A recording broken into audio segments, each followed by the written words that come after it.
Somos www.cielosabiertosturradio.com, una emisora que cubre tu vida las 24 horas del día. Cielosabiertosturradio.com. Cielos abiertos,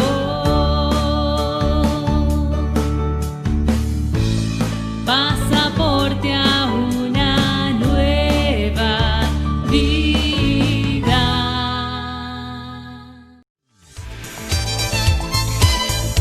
En cielosabiertosturradio.com, nuestro pastor invitado, Juan Manuel Vaz.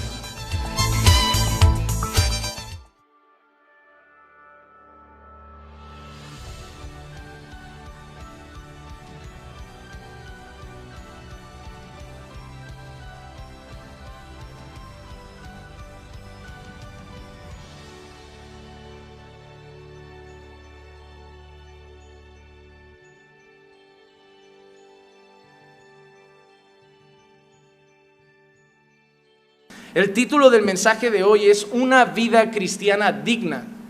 Una vida cristiana digna. Y me resultó curioso el título cuando lo puse, porque una vida digna es algo que escucho gritar a muchas personas. Aquí en España a veces hay temas de desahucios, ¿saben? Personas que por no poder pagar sus préstamos hipotecarios, pues les retiran sus bienes, sus propiedades, sus casas, y todo el mundo se revuelve contra eso al grito de necesitamos una vida digna. Y siempre intentamos definir, ¿no?, lo que es una vida digna. Derecho a una educación, derecho a un sistema de salud público, derecho a una vivienda. Pues vemos a todo el mundo gritar eso. Merecemos todos una vida digna. Pero cuando nosotros vemos la vida cristiana y vemos el concepto de una vida cristiana digna, aparece en una ocasión o en un par de ocasiones esa palabra referida a los creyentes. Al creyente que debe tener una vida digna, pero no en el sentido que el mundo lo dice, no en el sentido de cosas que yo merezco, cosas que me deben dar, sino digna en el sentido de cómo debo conducirme dignamente. ¿Cuál es la forma apropiada de conducirme como creyente? Y hoy vamos a hablar de eso, del caminar digno del cristiano. Y digo caminar porque es una expresión que Pablo utiliza mucho. En sus cartas, para mí Pablo es un poeta. Ustedes ven a Pablo hablando de ilustraciones, metáforas. A veces usa lenguaje como refiriéndose a soldados.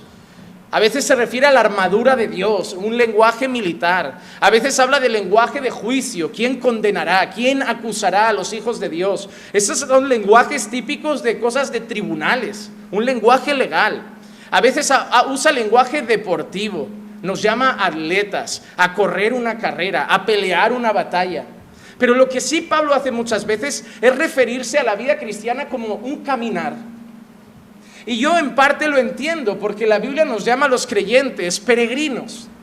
Y un peregrino, cuando uno piensa en un peregrino, lo ve solo haciendo una cosa: caminar constantemente y sin parar.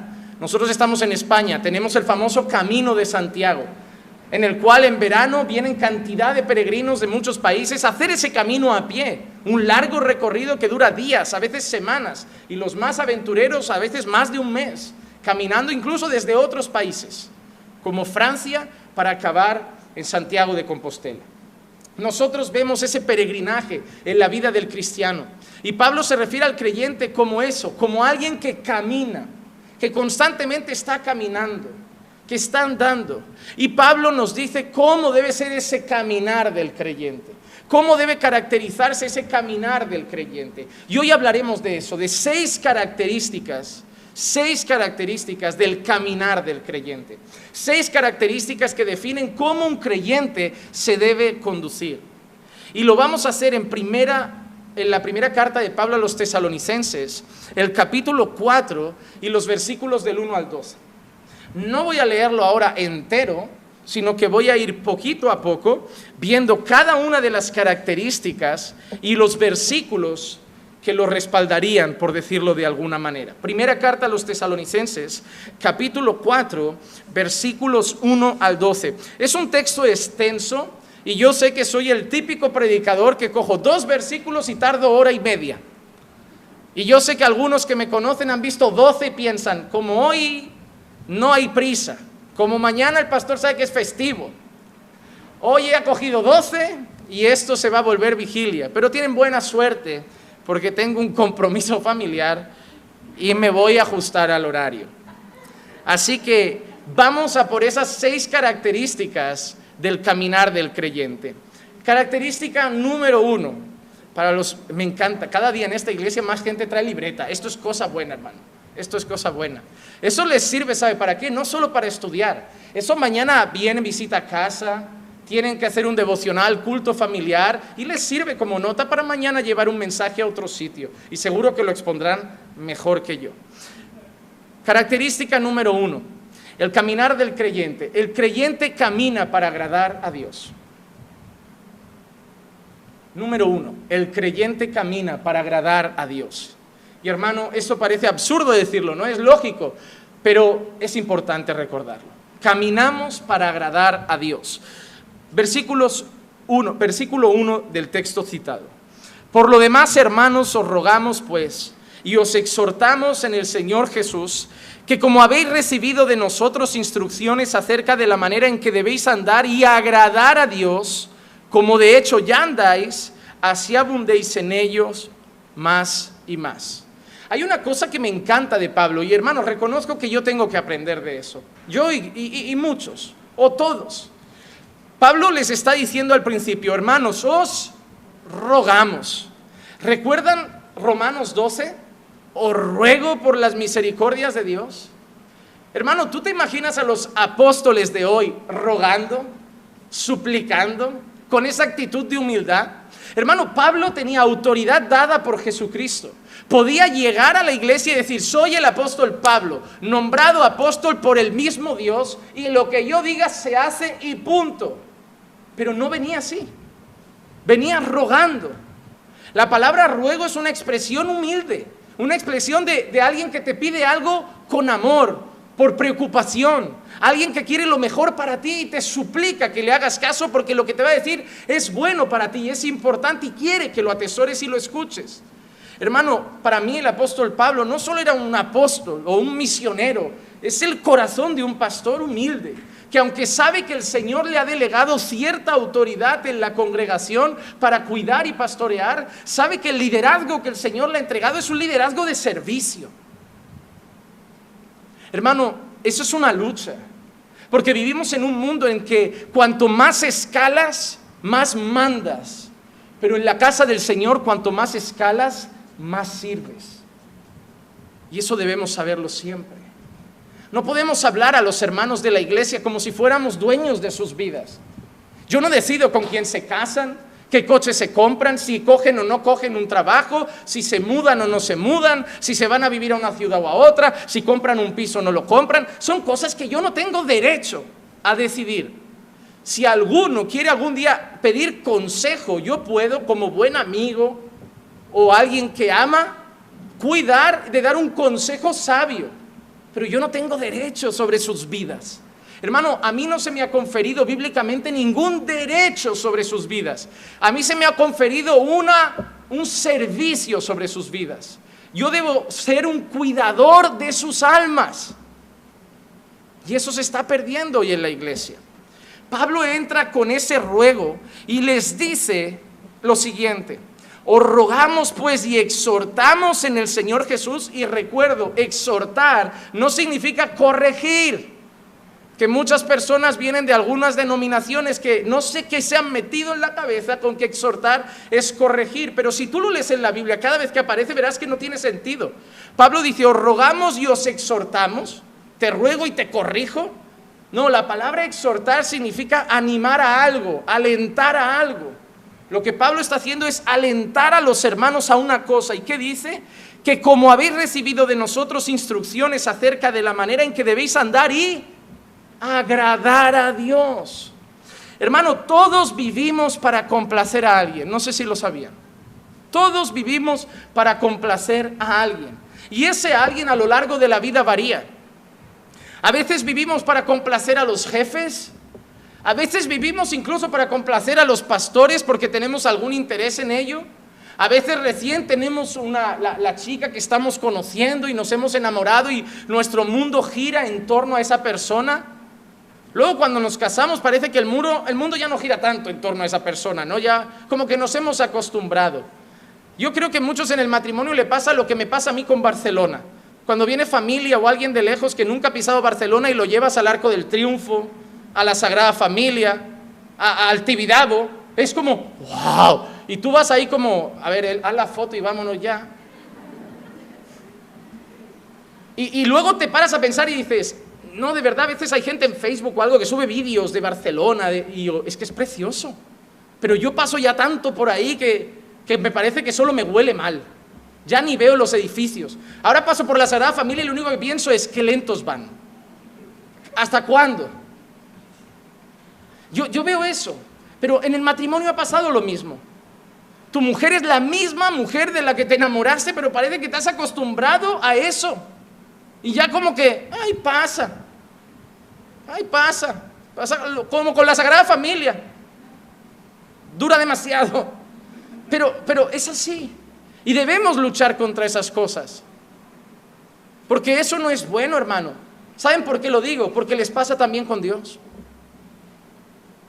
¿Cómo era su primer amor cuando llegaron a la iglesia? Hermano, escuchaban más alabanzas que otra cosa. Salían de casa, cascos, alabanza. En el coche, alabanza. Llegan a casa, alabanza. ¿Qué veían en la tele? Prédica, Biblia, libros. Al culto no faltaba ninguno. Vigilia, yo barro, yo frego. Casi les podían alquilar la iglesia. Cada culto era magistral. No, el Dios ha hablado conmigo. Salías tocando a los hermanos como, que el culto, qué poder, qué unción, qué mensaje, qué palabra, qué maravilla. Y ahora ya como que vamos, no hay que ir. Pero el problema no es que el pastor cambie, la iglesia cambie, el mensaje cambie. El problema es tu corazón. Y hermano, yo te digo una cosa.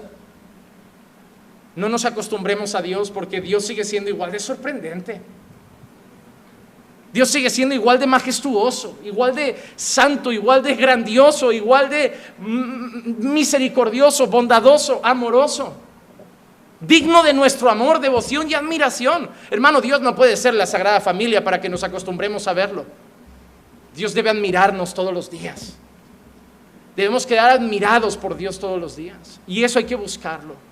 Hay que buscar admirarse más y más de Dios. Y Pablo dice eso, de cómo debéis andar y agradar a Dios. Muchos complacen a la mujer, otros complacen, o cuando tienen hijos, parece que el mundo gira en torno al niño. ¿Te has dado cuenta? Hermano, a mí esto me duele y de verdad yo no sé si el día de mañana Dios me dará un hijo, pero si me pasa, corríjanme. Que mi hijo no sea un tropiezo en mi vida espiritual. Porque hay gente que da gracias a Dios cuando se queda embarazada, pero es llegar el bebé al mundo y parece que la relación con Dios cambia y el Dios se vuelve el bebé. No puedo ir a la iglesia por el nene. Hermano, te digo yo, en Rusia hace más frío y la gente va a la iglesia. Si nieva, tu hijo no se va a morir. Si llueve, tu hijo no se va a morir. Tu hijo no es de cristal. Llévalo a la iglesia, al ruido, el jaleo. Cuanto más ruido haya en sus oídos, mejor. Aprenderá a estar en cualquier sitio. Pero hermanos, parece que hay hijos que en vez de una bendición se vuelven una carga. ¿Cómo hacían las mujeres de Dios antes cuando tenían 6 o 7 hijos? Ellos iban con toda la tropa a la iglesia. Hermano, que tu hijo sea algo que te motive a buscar más a Dios, no algo que te aleje de Dios. Porque un hijo debe ser eso, ¿no? No, tengo que buscar más a Dios para ser un buen referente, para instruirlo en los caminos del Señor, para ser un ejemplo. ¿Cómo tu hijo va a amar la iglesia si no te ve amar la iglesia? ¿Cómo tu hijo va a amar a Dios si no te ve amar a Dios? ¿Cómo tu hijo va a amar la oración si no te ve amar la oración?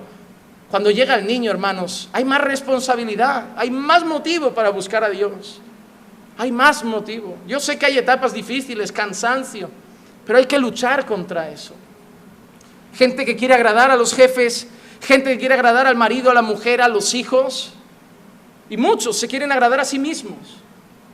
Pero todos buscamos agradar a alguien. Sin embargo, los creyentes tenemos que tener claro nuestro foco. Vivimos para agradar a Dios. Hermanos, si un día en mi vida Dios no quiera que llegue ese dilema, Iglesia me plantea algo, que hacerlo significa dar ligeramente la espalda a la voluntad de Dios, voy a tener un problema con mi mujer porque Dios va primero. Nada en esta vida debe hacer que le des ni un centímetro la espalda a tu Señor. Y eso se lo debes dejar claro al quien se quiera casar contigo, al quien quiera ser tu amigo, al quien quiera estar cerca de ti. A cualquier persona que entra en tu vida, lo primero que tienes que dejarle claro es: Dios es lo primero y no cambiará jamás. No intentes llegar a mi vida, convencerme y luego hacerme el lío para que me vaya detrás de ti. Dios siempre será lo primero. Si ese es tu criterio, serás más selectivo con las personas que entran en tu vida. Pero será maravilloso porque entrarán personas que también tengan ese criterio entonces.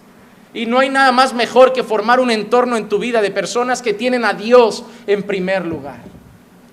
De la misma manera que como pastor sé que es duro para muchas de ustedes, sobre todo mujeres, casadas con hombres no creyentes, y lo sufrido que es saber que oran solas, que van con deseo al estudio y ellos no, que van el domingo y ellos no, y sí, algunas tienen el consuelo de al menos me respeta y me deja ir, pero qué hermoso sería decir vamos, y que fuera Él el que te llevara, y que fuera Él el que quisiera orar, y que fuera Él el que está a tu lado cantando. Sean selectivos, porque al igual que eso es duro, hermano, no hay nada más hermoso que estar el domingo alabando y ver a tu derecha a tu esposa con las manos levantadas y a tu hijo a tu lado con las manos levantadas.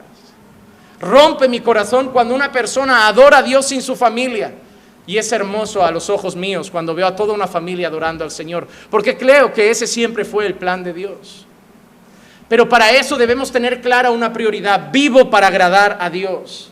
Ya puede ser un príncipe azul, tener dinero, una mansión, un Ferrari, ponerme sirvientas, lo que quiera. Si no ama a Dios, no entra en mi vida. Yo vivo para agradar a Dios. El caminar del creyente se debe a eso. En la iglesia pasa lo mismo. Los predicadores hoy viven para agradar a la gente. Tuercen el mensaje para complacer a los oyentes. Cambian el mensaje para que la gente no se vea afectada y no se vaya.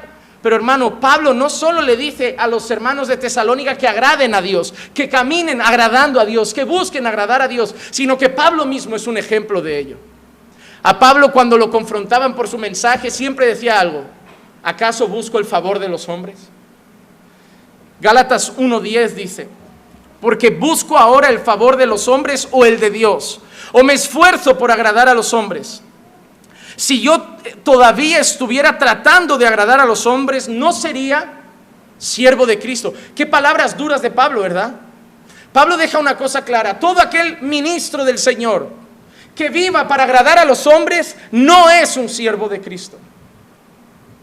Ay, pastor, no los corrija que se van. Ay, pastor, cambia el mensaje que se van. Ay, pastor, no sea tan duro que se van. Si yo vivo para ellos, no soy siervo de Cristo. Yo vivo para agradar a Dios. Y hermano, esto puede sonar feo, pero espero que lo entiendan un día. No vivo para agradar a mi congregación. La serviré, la amaré, la pastorearé y la cuidaré. Pero todo poniendo a Dios en primer lugar. La iglesia que nunca pretende hacerme un pulso en plan, o el pastor cambia o nos vamos todos, iré a plantar otra en otro lugar. Pero el primer objetivo siempre será agradar a Dios, a no ser que lo que me estén demostrando es que yo estoy torcido y me quieran enderezar. En todo caso, habrá que escuchar. Pero hermano, vivimos para agradar a Dios y no a los hombres. Y ojo, eso no significa vivo como me da la gana y lo que piense la gente no me importa. No significa eso. No voy a la iglesia, me da igual la opinión del pastor, yo hago así, me da igual la opinión de la iglesia. Eso no significa eso. Significa que tu corazón no tiene como mayor preocupación la aprobación de los hombres. Pero claro que debemos complacer a nuestros hermanos. Hay gente que eso lo toma para vivir con una actitud soberbia y egoísta de yo vivo como me da la gana y la opinión de los demás no me importa. Esa actitud tampoco es cristiana, todo hay que decirlo. El creyente vive en primer lugar para agradar a Dios. Romanos 14:8. Porque si vivimos, para el Señor vivimos. Y si morimos, para el Señor morimos. Por tanto, ya sea que vivamos o muramos, del Señor somos. Hermano, ¿para quién vives? Hermano, ¿para quién estás caminando hacia la muerte? Ya sea que vivas o mueras, que sea para el Señor, hermano. Primera carta a los Corintios, capítulo 10, versículo 31. Entonces, ya sea que comáis o que bebáis o que hagáis cualquier otra cosa, hacedlo todo para la gloria de Dios. ¿Qué mueve el caminar de un creyente? La gloria de Dios. Cada vez que te sientes con tu mujer a tomar una decisión, pensad cómo afectará eso a Dios. ¿Qué pensará de eso? Dios. ¿Cómo verá esto? Dios. Dios debe ser lo primero, agradar a Dios, complacer a Dios. Muchas veces significará no complacer a las personas y a veces no complacerte a ti mismo. Pero Dios debe ser primero. Dios debe ser primero, nunca nosotros. Incluso después de Dios, hasta los hermanos. Buscad agradarles, servirles, amarles, pero nunca nosotros. Mira Romanos 15:1. Así que nosotros, los que somos fuertes, debemos sobrellevar las flaquezas de los débiles y no agradarnos a nosotros mismos. El creyente nunca se pone en el centro de la historia. Hoy vivimos en un mundo que a todos siempre te dicen, tienes que pensar en ti. Una vez vi este consejo, no voy a decir de quién, una persona que estaba exponiendo que sufría porque se entregaba mucho a los demás, porque servía mucho a los demás y la gente le devolvía el bien con mal. A lo que una persona le dijo, es que tienes que pensar más en ti mismo. Ese es un discurso del mundo. El mundo te dice, sirve si te sirven, ama si te aman, y si no lo hacen, déjalos, piensa en ti. Tú no tienes derecho a sufrir por la gente. Tú no tienes derecho a sufrir por los demás. Y eso es todo lo contrario al mensaje de Dios. Porque el mensaje de Dios es: te maldicen, bendice. Te odian, ama. No te sirven, sirve tú. Te piden andar 1 milla, anda 2. Y no esperes nada a cambio. Eso es lo peor. Y no esperes nada a cambio. Ningún creyente en la faz de la tierra debería poner nunca en Facebook. Porque hay gente que cuando lo necesitan, siempre uno está, pero cuando uno lo necesita, nunca aparecen. Eso nunca debería estar en el muro de Facebook de ningún creyente. Porque la iglesia de hoy lo das todo por ella, pero a la hora de la verdad, nadie está a tu lado, solo el mundo. Eso no debería estar en el muro de Facebook de ningún creyente. Sé que los hermanos deberían estar, pero no hacemos las cosas esperando que estén. Y si no están, no pasa nada. Hermano, todo lo que hagas esperando recompensa del ser humano te va a llevar una decepción tremenda. Voy a tener un detalle con mi esposo esperando que mi esposo reaccione. ¡Wow! ¡Qué ilusión! ¡Qué detallazo! Ahí tu esposo reacciona así como, ¡qué bonito! Pues no lo hagas. O si no, hazme una carta, te voy a hacer una sorpresa y espero que tires fuegos artificiales. Porque si no, me sentiré mal.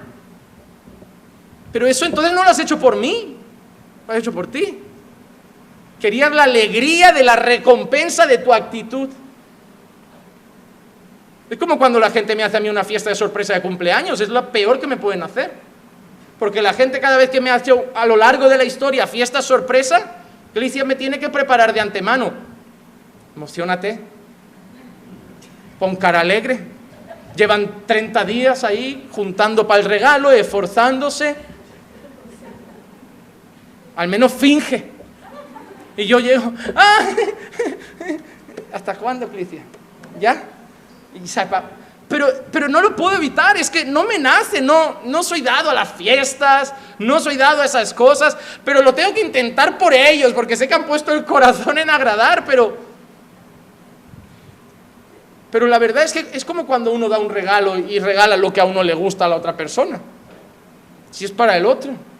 Hermano, debemos vivir entregándonos sin esperar nada, porque no hay nada más egoísta que amar esperando ser amado, porque entonces no lo puedes llamar amor, porque el amor no busca lo suyo. Hermano, el creyente no vive para agradar a los hombres, no vive para agradarse a sí mismo, el creyente vive para agradar a Dios, para agradar a Dios. Número 2, el creyente camina en santificación. El creyente camina en santificación. El creyente camina en un proceso de santificación constante. Y ahora vamos a tocar un tema delicado. Versículos 2 y 3. Pues sabéis qué preceptos os dimos por autoridad del Señor Jesús. Mira qué maravilloso. Pablo ha empezado diciendo, os rogamos, pero ahora dice, lo que hemos dicho, os lo hemos dicho en la autoridad del Señor Jesús. Vengo humildemente, pero siguen siendo palabras de Dios. Y mira qué dice, porque esta es la voluntad de Dios, vuestra santificación. Es decir, que os abstengáis de inmoralidad sexual. Cada vez que algún creyente me viene y me pregunta, pastor, ¿cómo puedo descubrir la voluntad de Dios para mi vida? Le digo el mismo versículo. Porque esta es la voluntad de Dios, vuestra santificación. Pero yo sé que cada vez que alguien viene a decirme, ¿cómo puedo descubrir la voluntad de Dios para mi vida? Lo que me está preguntando es, pastor, ¿cómo puedo saber con quién me voy a casar? ¿Cómo puedo saber dónde voy a pasar mi futuro? ¿Cómo puedo saber dónde tengo que vivir? ¿Cómo puedo saber de qué voy a trabajar? ¿Cómo puedo saber qué carrera coger? A lo que respondo siempre, no lo sé. Igual que ayer una señora me mandó un correo electrónico y me dijo, pastor, tengo una consulta, sé que usted es un hombre usado por Dios y quiero que me ayude. Llevo 3 días soñando con ratones grandes y quemados. ¿Qué significa? Hermano, yo no sabía dónde meterme. Porque además yo soy dado a la broma. Claro, pero uno tiene esta apariencia seria, digo, no hay que contestar serio, pero me están entrando las ganas. Claro, yo le contesté la verdad, le dije, mire, yo es que soy pastor, yo si me pregunta algo de la Biblia, pues intento responder, pero ratones grandes y quemados, no lo sé. Igual es otro bicho de Apocalipsis. Pero no sé qué decirle. La respuesta de la señora es, qué falta de revelación. Y a mí lo que me sorprende de esto es el nivel de cristianismo de nuestra época, que es ese. Hoy la gente tiene un sueño y lo peor es que eso no es un caso aislado. Hoy la gente tiene un sueño y se lo cuentan entre los hermanos. Hermano, he soñado contigo. Hermana, he soñado... Y yo ya he soñado que he matado a 4 o 5 aquí y no se lo voy a contar. A veces alguno no me ha saludado una semana, se me ha cruzado un poco, igual lo he pensado mucho y por la noche me he visto el hermano llegando, estaba oscuro, no sabía que había nadie en la iglesia y de golpe ha pasado algo. Claro, me he arrepentido al Señor, digo, Señor, si ese deseo está en mi corazón, sácalo. Pero hermano, el problema de movernos por sueños, no nos movamos por sueños, movámonos por la palabra. Hay gente que no hace caso a la Biblia, pero sueña con la bandera de Francia y ya compra los billetes para irse a vivir a París. Luego llega a París, no encuentra trabajo, lo deportan. Señor, ¿para qué me traje? Yo no te traje, yo no te llevé ahí. Viste una película y soñaste con una bandera. ¿Desde cuándo yo te dije vete a París? Pues ahí anda la gente, ¿eh? Así anda la gente. Y lo peor es que hay gente que dice tener don de interpretación de sueños, que eso ni siquiera está en la Escritura. Son el José del siglo XXI. Hermano, pongan los ojos en la palabra. Déjense de Dios me ha dicho, Dios me ha mostrado, hermana, he tenido un sueño. Porque, ¿cómo sabemos que es verdad? ¿Cómo sabemos que viene de Dios? Nunca lo sabremos. ¿A cuál nos creemos? Porque si me creo a uno, me tengo que creer a todos. Pues ¿saben qué decidí hacer en mi vida? Creer en la palabra. Porque no falla, no miente, es inerrante, es suficiente. Y hasta donde yo sé, Dios me ha dado vía libre para hablar con Él. Y si necesito saber qué quiere Dios de mi vida, comunicarme con Dios, lo hago yo. No necesito un mediador que tenga un sueño y me venga a contar lo que Dios tiene para mí. Pero la palabra sí dice lo que Dios tiene para nosotros. La palabra sí dice cuál es la voluntad de Dios para nosotros. No nos dice con quién nos vamos a casar. No nos dice dónde vamos a pasar nuestro futuro. Pero nos dice que en todas las cosas Dios quiere nuestra santificación. Y eso es algo que ahí no hay duda. Dios quiere nuestra santificación. Y eso lo dice la Escritura en más de una ocasión. Segunda carta a los Corintios 7:1. Por tanto, amados, teniendo estas promesas, limpiémonos de toda inmundicia de la carne y del espíritu, perfeccionando la santidad en el temor de Dios. Perfeccionándola. A los tesalonicenses Pablo le dice, Dios quiere vuestra santificación. A los corintios Pablo les dice que perfeccionen su santidad. La carta a los hebreos dice, buscad la paz con todos y la santidad, sin la cual nadie verá al Señor. Hebreos 12:14. Y podíamos seguir con el Antiguo Testamento, que está lleno de esa palabra. Así que si en Génesis habla de santo, en Éxodo habla de santo, en Levítico habla de santo, en Romanos habla de santo, en Hebreos habla de santo, en los Corintios habla de santo, en los tesalonicenses les habla de santo, ¿qué quiere Dios para nosotros? Santidad, santidad. Y santidad no es legalismo. Legalismo es vivo de tal manera para ganarme el favor de Dios. Santidad es vivo en obediencia porque ya tengo el favor de Dios. Yo no tengo que ganarme el favor de Dios, ya me lo ha dado por gracia. Tengo todas sus promesas en Cristo sobre mi vida. Pero vivo en obediencia en gratitud a eso, no para ganarme su favor. Pero cuando Pablo además dice a los tesalonicenses que la voluntad de Dios es su santificación, justo después lo relaciona con una cosa muy preocupante: que os abstengáis de inmoralidad sexual. Que os abstengáis de inmoralidad. Que os abstengáis de inmoralidad sexual. Hermano, una iglesia norteamericana se juntó con otras iglesias y quisieron hacer una estadística dentro de la iglesia. Preguntaron a asistentes de las iglesias regulares sobre su relación con la pornografía. Les voy a dar datos. El 68% reconoce que ve pornografía al menos una vez cada 2 o 3 meses. El 36% reconoce que ve pornografía semanalmente. El 30% acepta tener adicción o problemas con la pornografía. 3 de cada 10 asistentes a una iglesia. El 21%, y este me dolió, porque es 2 de cada 10, el 21% de líderes religiosos admiten luchar con el problema de la pornografía. Significa que 2 de cada 10 pastores cada domingo suben a predicar luchando con la pornografía. El 35% de asistentes a congregaciones admite haber tenido deslices sexuales extraconyugales siendo parte de la iglesia. Más de 3 de cada 10 creyentes admiten haber tenido casos de adulterio siendo miembros de una iglesia. Estamos hablando de creyentes, no del mundo. El mundo seguramente vería pornografía y te digo más, esto es probable que sea de gente que algunos han mentido y las estadísticas sean mayores. Pero hay una cosa curiosa, eso no es nuevo. La lucha con la inmoralidad sexual no es nueva. Primera carta a los Corintios, capítulo 5, versículo 1. En efecto se oye que entre vosotros hay inmoralidad. Y mira lo que dice, y una inmoralidad tal como no existe aún ni siquiera entre los gentiles, al extremo de que alguno tiene la mujer de su padre. ¿Saben lo peor que pueden hacer con las estadísticas que hemos visto de la pornografía? Sentirse cómodos con ellas. Decir, ¿sabes qué? Son muchos, no estoy tan mal.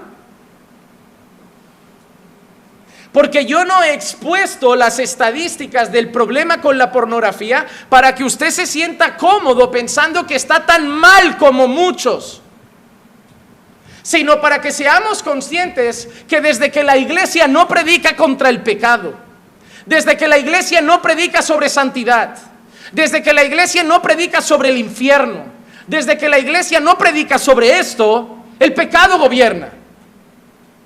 Estas estadísticas son fruto de que la iglesia hoy está llena de Dios es amor, amor, amor y nada más. Dios perdona todo, ven a Dios como está, Dios tolera todo, dejadlos pecar y cantar, dejadlos pecar y en la alabanza, dejadlos pecar y predicar, porque así un día se animarán a cambiar, hay que darles un incentivo. No, no, no. Quien vive en pecado ni siquiera se le puede llamar hermano. Nunca menos hacerlo miembro de una iglesia. Y si uno que es miembro empieza a caer en pecado, se le corrige. Si no reacciona, se va otra vez. Si no cambia, se va a la iglesia. Y si no cambia, se excomulga. Es lo que hizo Pablo. Cuando Pablo ve este caso, llama la atención a los corintios porque dice: me he enterado que entre vosotros hay uno que ha tomado a la mujer de su padre, un caso de inmoralidad como no he visto ni en los gentiles. Y Pablo corrige a los corintios. ¿Por qué? Porque los corintios habían mirado a otro lado, lo habían dejado pasar, como en plan, el hermanito ya se arrepentirá. Pero Pablo dice que eso estuvo mal. Dice: yo ya tengo sentencia, entregadlo a Satanás. Eso es lo que Pablo dice. Eso lo dice Juan Manuel. ¿Y saben qué pasa? Ese pastor es duro, es malo, es insensible, no tiene tacto, no tiene empatía, es un tirano. Juan Manuel. Pero lo dijo Pablo. Pablo no hizo ni un proceso de arrepentimiento, que vaya uno, que vayan dos. Pablo dijo: esto hay que cortarlo, esto es intolerable en la iglesia. A mí hay personas que me dicen: todos los pecados son iguales ante Dios. Sí, pero no son iguales ante los hombres. ¿Por qué Pablo en ese caso de pecado lo excomulgó directamente y otros pecados hay un proceso? Porque el efecto que algunos pecados tienen entre los hombres hay que cortarlo de raíz. Tú puedes haber conocido a un novio mundano y saber que eso es yugo desigual y es pecado. La iglesia va a hacer un proceso, va a insistir para llevarte al arrepentimiento. Pero si aquí hay un caso de adulterio entre dos hermanos, probablemente unos tendrán que ser echados, porque eso va a afectar a esas parejas para toda la vida. Hay cosas que hay que tratar de otra manera, no por cómo afectan ante Dios, sino por cómo afectan entre los hombres. Si yo caigo en pecado de una manera estrepitosa, ante Dios es como el pecado de cualquiera quizá, pero yo tendré que dejar el ministerio, porque ante los hombres es demasiado escandaloso, y porque de aquí se exige que sea irreprensible. Hermanos, Dios exige santidad. Y que mucha gente vea pornografía no significa que tú tengas que ver pornografía. Que haya mucha iglesia de la prosperidad no significa que debamos volvernos una iglesia de la prosperidad. Que la iglesia, incluso la iglesia moderna, esté caminando hacia el pecado no significa que vayamos tras de ellos. Si toda la iglesia una se desviara, nosotros deberíamos seguir a Jesús igual. Porque como hemos dicho en el primer punto, no caminamos para agradar a los hombres. Caminamos para agradar a Dios. El creyente camina para agradar a Dios y, en segundo lugar, camina en santidad. Antes de pasar al punto 3, déjame preguntarte: ¿cómo está tu vida de santidad?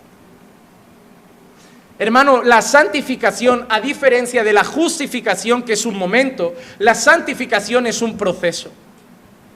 Y necesitas involucrarte en el proceso.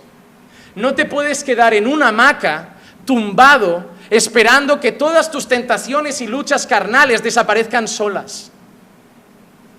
Pastor, tengo luchas con quizá pornografía. Perfecto. Tira el ordenador a la basura. Y cógete un móvil que solo sirva para llamar. Pero pastor, se acabaron las redes sociales y el acceso a internet. Porque no creo que veas pornografía en el locutorio. No creo que veas pornografía en la casa de otro vecino. Lo verás o en tu móvil o en tu ordenador particular. Quítalos. Ya, pero me quedo sin internet, me quedo sin esto. Entonces no quieres luchar. Ya bien dice la palabra que nosotros no hemos dado sangre contra nuestro pecado. Al final siempre hay un pretexto pero hay medidas.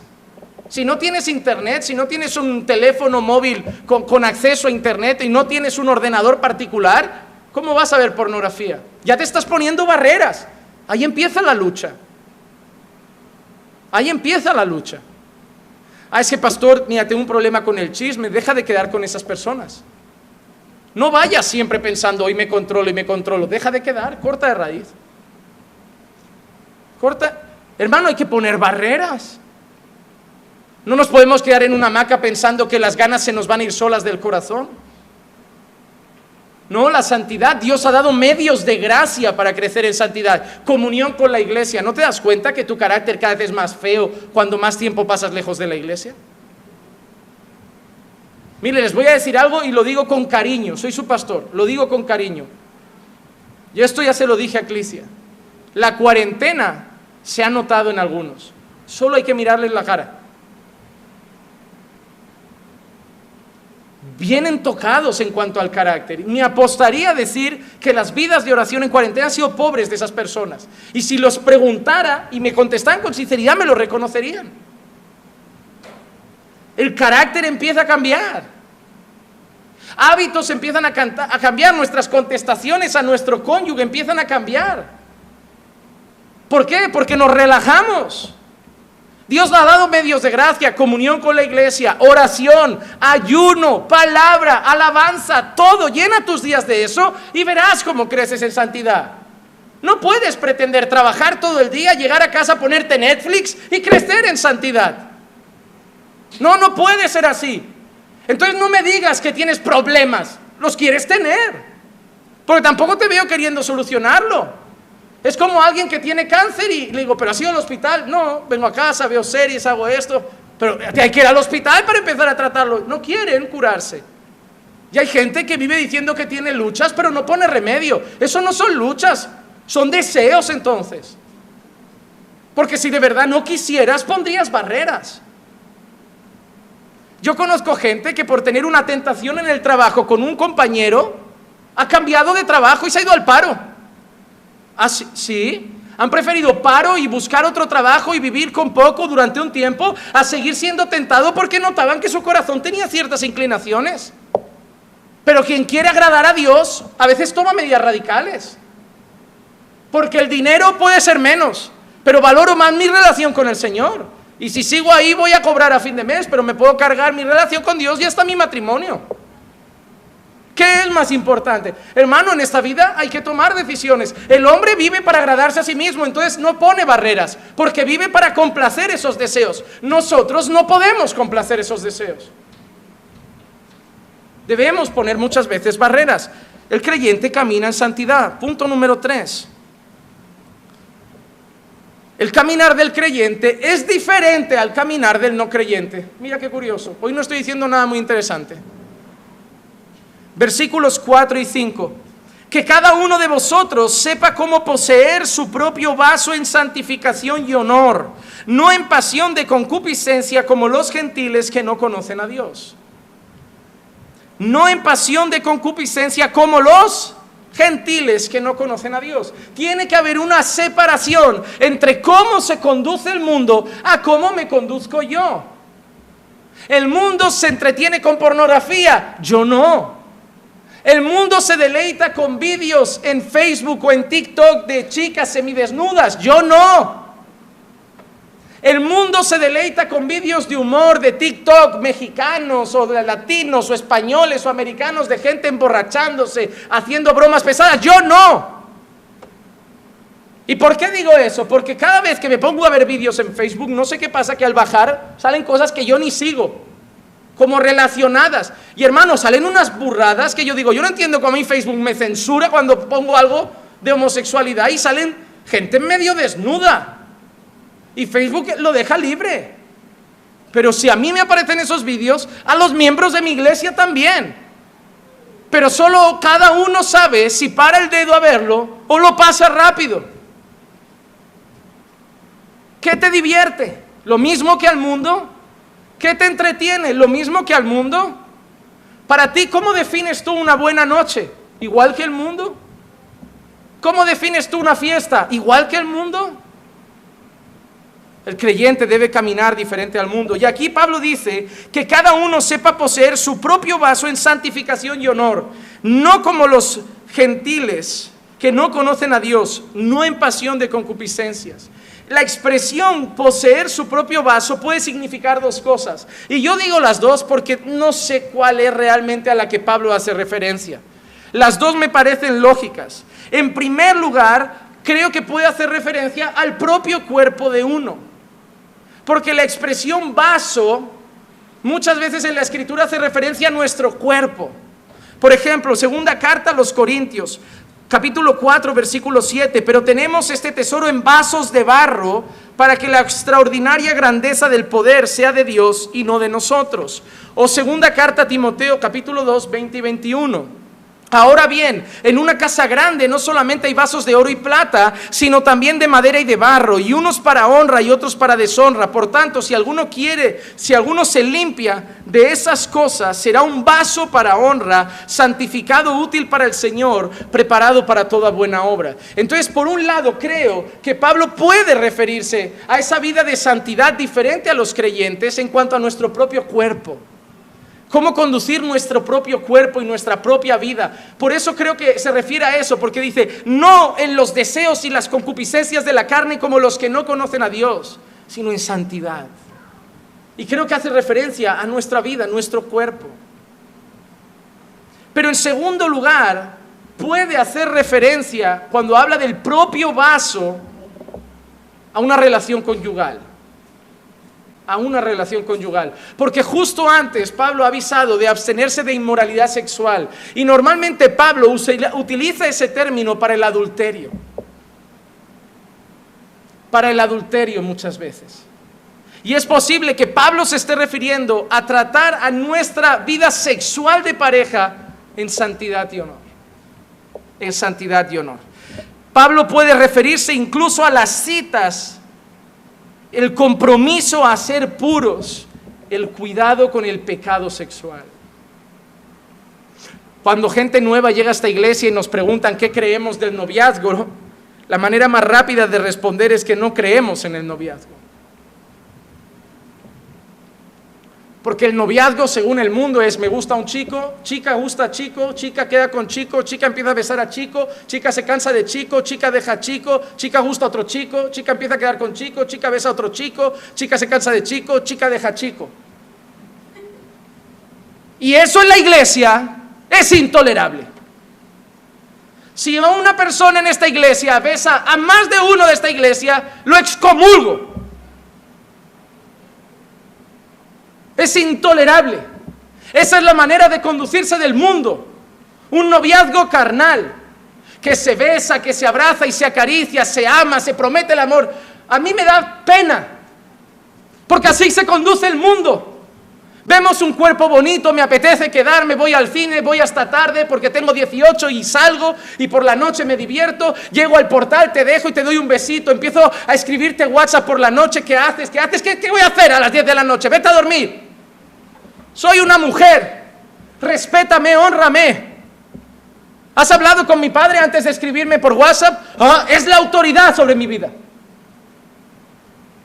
¿Has hablado con mis pastores? ¿Has hablado con mis padres para ver si les parece bien lo que vamos a hacer de quedar juntos? ¿Pero qué es? Soy cristiana y no vivo como el mundo.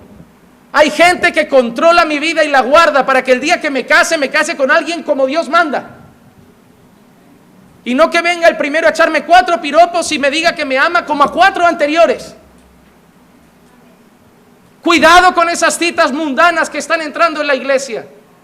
En la iglesia son hermanos y hermanas que pueden salir, que pueden conocerse, y siempre diré que si salen con más gente mejor, para no dar lugar a caídas innecesarias. Y si se gustan, precioso. Y si empiezan a sentir algo, precioso, pero que sigan cuidándose. Y que el día que noten que de verdad se atraen sea para decir: nos vamos a casar pronto. Cristiano no empieza noviazgo para ver qué pasa. Cristiano empieza noviazgo para ver cuándo se casa. El mismo día que el cristiano le dice a la chica: me gustas, quedamos, sí, ¿y cuándo nos casamos? Va así la cosa. Pero pastor, hay que conocerse. Para conocerse no hay que ser novios.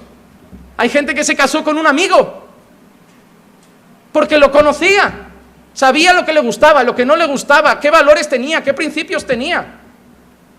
Para casarse no hay que besarse ni acostarse, solo hay que conocerse y saber si vamos en la misma dirección. Porque, hermano, puede besar muy bien, ser muy bueno en la cama, pero él querer ir para allí y tú para allí. Y te digo una cosa, que si los dos van para allá, a aprender a besar se aprende. Y en la cama todos se acaban entendiendo. No he encontrado a nadie que nos entienda. Y el que no se entiende es que no se comunica. Pero debemos vivir en santidad.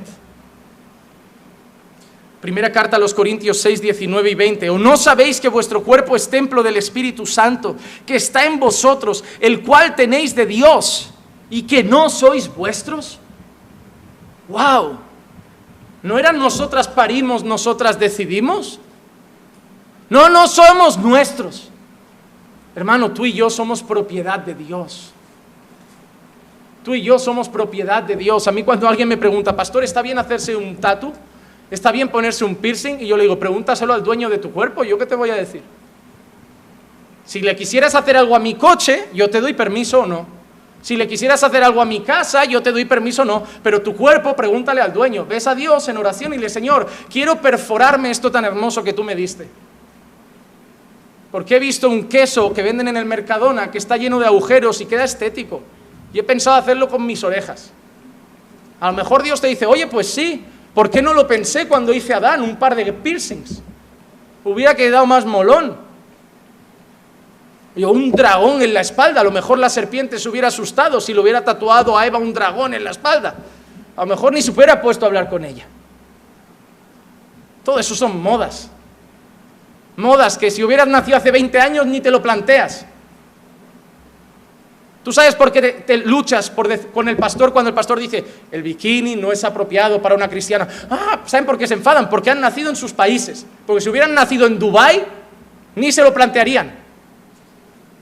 Pero hemos nacido en culturas carnales que valoran el desnudo y lo aceptamos como natural. Pero si hubiéramos nacido en Marruecos, te tendría que decir, destápate un poco, hombre, que vas a ahogarte. Son las únicas personas que no sé si se ponen la máscara o no. Nosotros peleando porque nos ahogamos y ahora yo pienso, ¿y esta gente cómo vive todo el año? Si yo estoy con la máscara del corona que no puedo más. ¿Has visto cómo afecta la cultura a nuestra vida? Pero nuestra vida no puede ser marcada por nuestra cultura, debe ser marcada por la Escritura. No importa lo que en España me enseñaron, o en Colombia me dijeron que era normal, o en Brasil me dijeron que era normal. Importa lo que Dios dice, y Dios dice que mi cuerpo es de Él. No sois vuestros, pues por precio habéis sido comprados. Por tanto, glorificad a Dios en vuestro cuerpo y en vuestro espíritu, los cuales son de Dios. Hermano, Pablo nos ha dicho que debemos caminar diferente a los no creyentes, pero tristemente algunos de nosotros somos como los de Tito 1:16. Profesan conocer a Dios, pero con sus hechos lo niegan, siendo abominables y desobedientes e inútiles para cualquier buena obra. Hermano, ¿a ti te gustaría que Dios dijera eso de ti? Profesas conocer a Dios, pero tu vida no lo demuestra. ¿Qué te gustaría ser? ¿Aquel siervo como Job del que Dios dice, ¿has visto a mi siervo justo, recto, bueno? ¿O el siervo de Tito 1:16? Profesa conocerme, pero con sus hechos me niega. Ahora mismo, hermano, en este momento de tu historia, ¿cuál serías de los dos? ¿Qué diría Dios de ti? No importa la fe que decimos tener con nuestros labios, importa la fe que mostramos con nuestra vida. Número 4, el creyente camina sin rechazar a Dios. Camina sin rechazar a Dios. Versículos 6 al 8. Y que nadie peque y defraude a su hermano en este asunto, porque el Señor es vengador en todas estas cosas. Como también antes os lo dijimos y advertimos solemnemente, porque Dios no nos ha llamado a impureza, sino a... Otra vez, hermano, ¿será que la santidad importa? Pablo es hebreo y no sé si lo saben, pero en la cultura y literatura hebrea no hay negrita, no hay exclamaciones. Cuando algo es importante, ¿qué se hace? Se repite. ¿Cuál es el atributo de Dios que se repite 3 veces en una frase? Solo ese atributo se repite 3 veces en una frase en el libro de Isaías. Santo, santo, santo. En ninguna parte de la Escritura verás, Dios es amor, amor, amor. Misericordia, misericordia, misericordia. Justo, justo, justo. Pero en Isaías vemos a unos seres celestiales refiriéndose a Dios como santo, santo y santo. Y hemos cometido el error de decir Dios es el 3 veces santo. No, pone santo, santo, santo, porque no cabría decir todas las veces santo.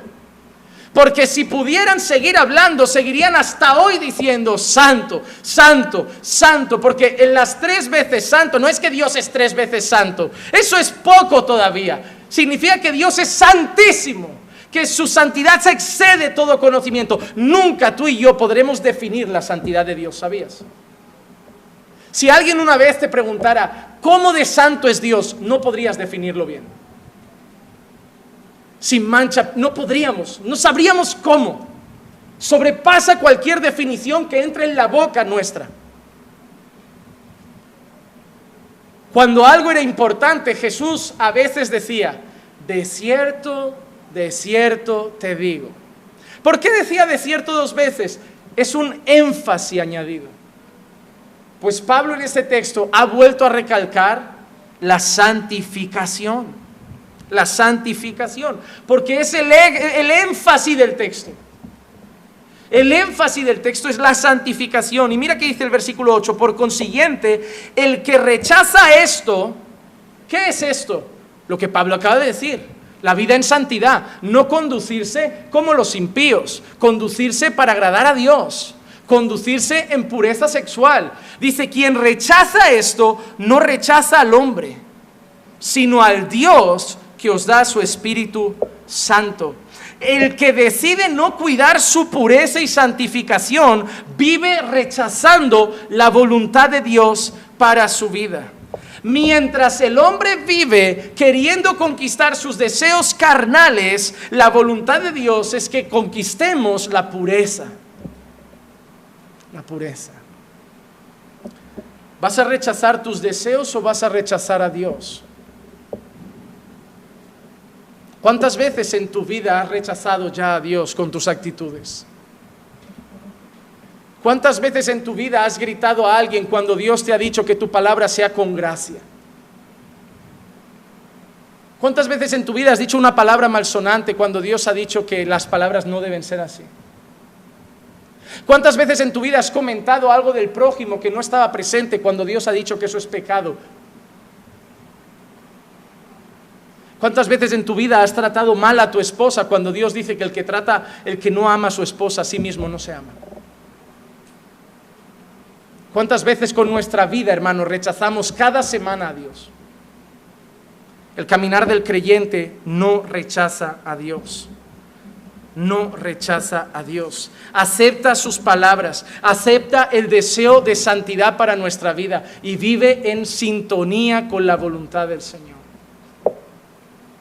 Hermano, cada vez que haces algo, dices algo, decides algo, o rechazas tu propio deseo, o rechazas a Dios muchas veces.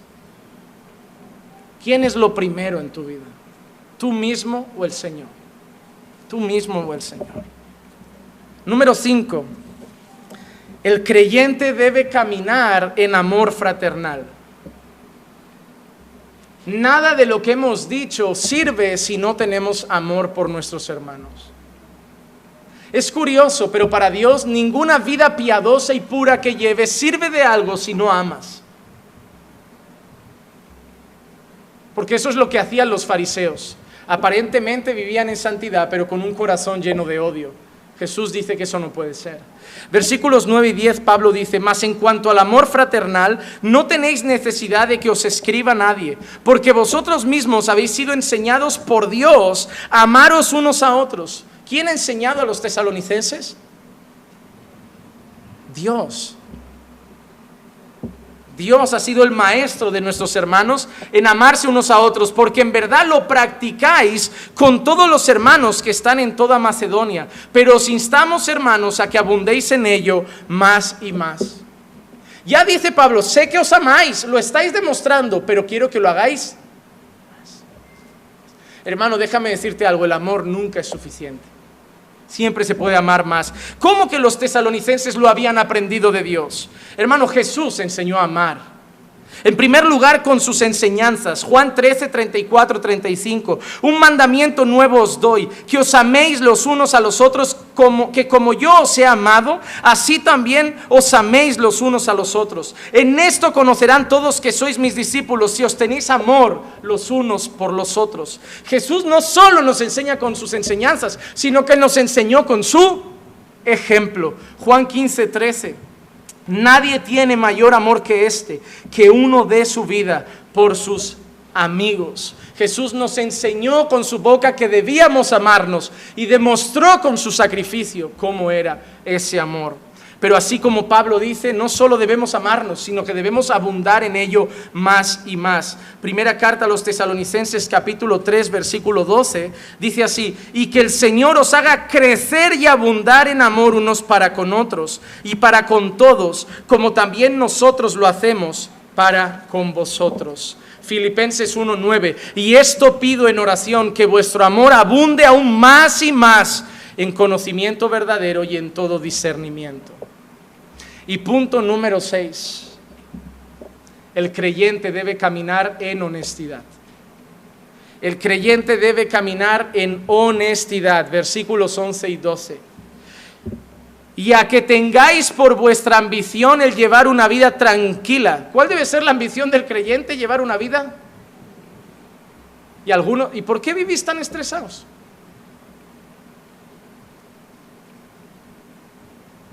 ¿Te has dado cuenta que casi todo lo que te estresa tiene que ver con dinero? O la falta del dinero, o la necesidad de pagar algo con dinero, o el no tener dinero para pagar algo, pero casi todo lo que estresa tu vida es por dinero. ¿Por qué te crees que el Señor dice no se puede servir a dos señores, o a Dios o a las riquezas? Porque mientras tu corazón está con las riquezas, nunca tendrás paz para servir a Dios. Pero mira cómo somos a veces de ateos a la práctica. Buscad primeramente el reino de Dios y su justicia, y las otras cosas serán añadidas. ¿Qué cosas? Comida, bebida y ropa, necesidades básicas. El Señor promete en su palabra, Jesús mismo con su palabra dice, si buscáis primero el reino de Dios, os voy a dar lo necesario. Y tú le dices muchas veces a la iglesia, al pastor, a gente, no puedo buscar el reino de Dios porque si no, no tendré lo necesario. Entonces, ¿quién miente, tú o Jesús? ¿Me estás diciendo que Dios se equivocó? ¿Que Jesús mentía? ¿Que esa palabra no era para ti? ¿O es que no la crees suficiente? ¿O es que no quieres lo suficiente y quieres más? ¿Te has dado cuenta esa gente que da rabia incluso a algunos que los tienen al lado y dice, esa persona es muy pasota, o sea, con lo que tiene le basta, nunca tiene aspiraciones, y ahí como que uno quiere convencer al resto, pues yo sí tengo, yo quiero crecer, yo quiero tener un curso más grande, yo quiero tener, y tú los ves, vale, pero déjalo tranquilo, él es feliz así, él come, él bebe, él tiene un techo, él se mueve a los sitios, va vestido, tienes aspiraciones, pero una cosa, él tiene tiempo con su familia, él congrega, él crece en la iglesia porque pasa tiempo en la iglesia, él conoce a los hermanos, por eso tiene comunión con los hermanos, por eso nunca se queja de la falta de unión en la iglesia porque está en la iglesia.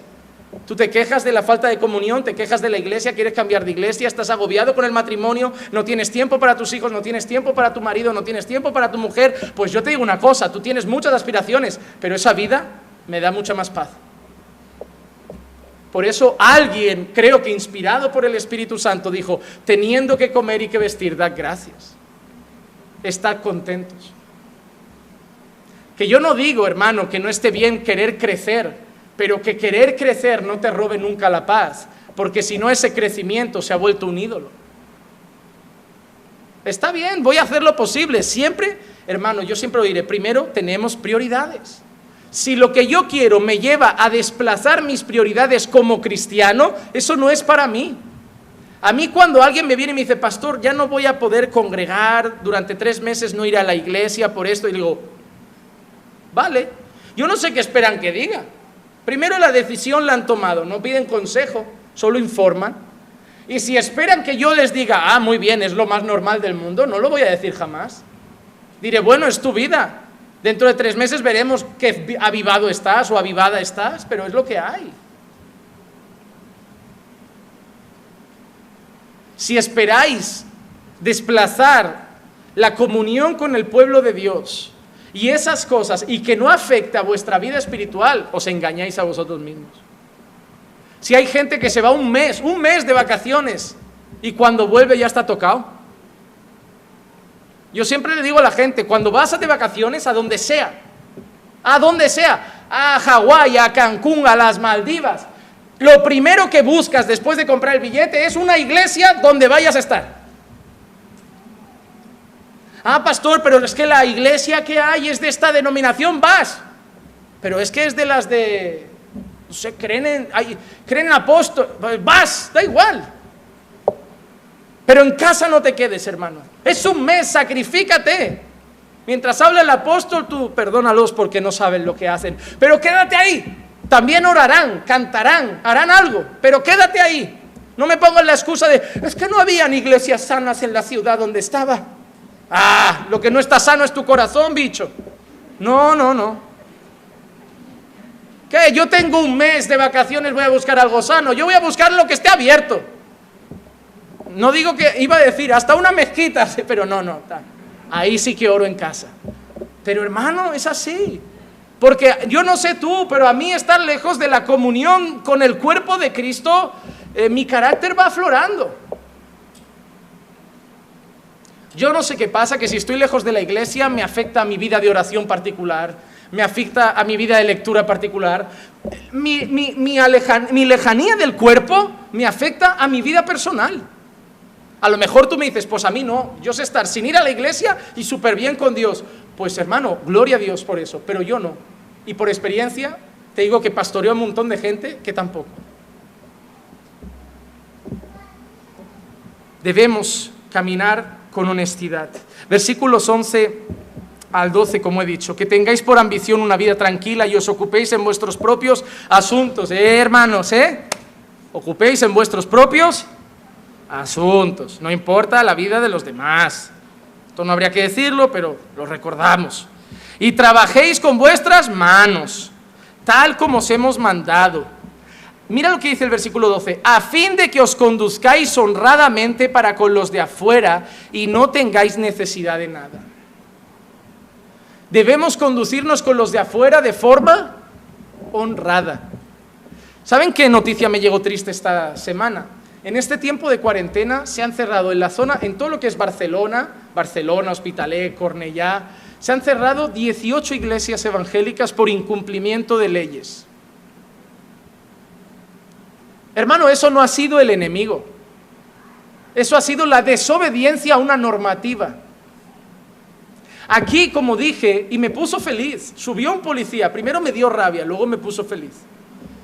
Porque me dio rabia que no visitara otros sitios. Pero estuve comiendo hace poquito con un chico que es policía y me dijo que les habían dado la obligación de revisar todos los centros de culto evangélicos, judíos, musulmanes, porque son centros donde se acumula gente y tenían que ver que se cumplieran las normas. Dije, bueno, ahí me calmo. Pero me sentí feliz cuando el policía bajó y le pregunté a gente, ¿qué tal? Temblaba por dentro yo, que no nos cierren el chiringuito. Porque como nos cierren esto, busca ahora en cuarentena un local, ¿sabes? Me veo congregando en el parque otra vez. Ya estuvimos así 3 meses, pero no quiero. Me dijo, perfecto, muy bien. Y dije, ay. Pero ese hombre llegaría a la comisaría y le preguntarían, oye, esa iglesia, y alguno como con ganas de cerrarla, cumplen las normas. No podemos hacer nada. La música no pasa los decibelios permitidos, la distancia de seguridad, llevan sus mascarillas, hay gel en la entrada, está bien. Hermano, debemos conducirnos honradamente con los de afuera. Primera de Pedro 2:12, mantened entre los gentiles una conducta irreprochable, a fin de que en aquello que os calumnian, no como malhechores ellos, por razón de vuestras buenas obras, al considerarlas, glorifiquen a Dios en el día de la visitación. ¿Cómo debemos conducirnos entre los no creyentes? De forma irreprochable. Hebreos 12:1, porque tenemos en derredor nuestro gran nube de testigos. La gente nos mira. ¿Y cómo debemos correr? Hebreos 12:2, puestos los ojos en Jesús, el autor y consumador de la fe. Hermano, hoy te dejo ahí 6 características del caminar del creyente. Y te pido te pido perdón si algo que he dicho te ha ofendido, pero yo te pido otra cosa. Si lo que he dicho que te ha ofendido es verdad, no te enfades conmigo, enfádate contigo. Si es mentira, corrígeme. Si es verdad, arrepiéntete. Porque como he dicho, el primer mandato es caminar de la manera que agrada a Dios, aunque eso suponga a veces no poder ayudar a los hombres. Vamos a orar.